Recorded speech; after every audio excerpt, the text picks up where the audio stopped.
এজনী আমাৰ ধুনুকণ। Hi hello' নমস্কাৰ, কি খবৰ সকলোৱে? মই অদৰকাৰী ভিডিঅ' এটা লৈ পেলাই আকৌ আহিছোঁ আপোনালোকৰ মাজলৈ।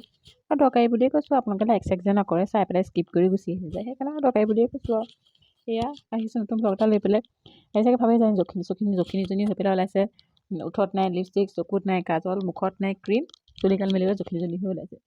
এই কি হ'ল, ৰাতিপুৱা মূৰটো ধুলোঁ, মূৰটো চুলিখিনি শুকুৱাই নাই আৰু ঘৰত আছোঁ, এনেই আছোঁ, বৰ হৈ আছোঁ, ভাবিলোঁ ভ্লগ এটাকে বনাওঁ। সেয়া জখিনী হৈয়ে ওলাইছোঁ আৰু। এনেও যেতিয়া লাইক নকৰে জখিনী হওঁ বা অপেচৰী হওঁ, তাতনো কি হয়নে নহয়? চাই থাককচোন ভিডিঅ'টো বাৰু, চাবহে আকৌ দেই, লাইক চাইক নকৰিব। দেখিছেনে ৰ'দত বহি পেলাই চুলি শুকাবলগীয়া হৈছে। একদম মানে দুখীয়া মানুহ আৰু কি ক'ব, ৰ'দতে বহি চুলি শুকুৱাই আছোঁ আৰু। এয়া চাৰিওফালে পথাৰ দেখিছেনে? পথাৰ অকল পথাৰে, আমাৰ চাৰিওফালে অকল পথাৰৰ মাজতে আমি সোমাই আছোঁ।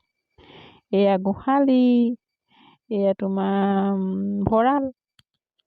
সেয়া আৰু ভালেই লাগে গাঁৱলীয়া পৰিৱেশত থাকি। খালি বাৰিষা কালি আহিলেহে আৰু বহুত খং উঠে, মানে কেলৈ অন্য কথা নহয়, ইমানেই ৰাস্তা পদূলিবোৰ বোকা হয়, তেতিয়াহে খং উঠে। কেলৈনো গাঁৱত আছোঁ, টাউনলৈ যে ভাল আছিলে এনেকুৱা লাগে, কিন্তু এনেই ভাল লাগে।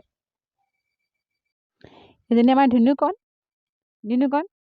হেল্ল' কৈ দিয়া, হেল্ল' কৈ দিয়া, হেল্ল' বুলি কৈ দিয়া, কিবা এটা কোৱা, হাঁহি দিয়া, ধুনুকা হাঁহি দিয়া। অঁ আকৌ কৈ দিয়া, হাঁহি দিয়া, হাই কৈ দিয়া, হাই হেল্ল' গাইজ কৈ দিয়া, কোৱা কিবা এটা কোৱা। এনেই বেলেগ কথা, এতিয়া একো এটা নকয় দেখিছা নাই, এতিয়া হাঁহিও নাই। এই আমাৰ ৰিয়ান নাজি, লাজ কৰিছে, সেইটো আমাৰ ৰিয়ান নাজি। ৰিয়ান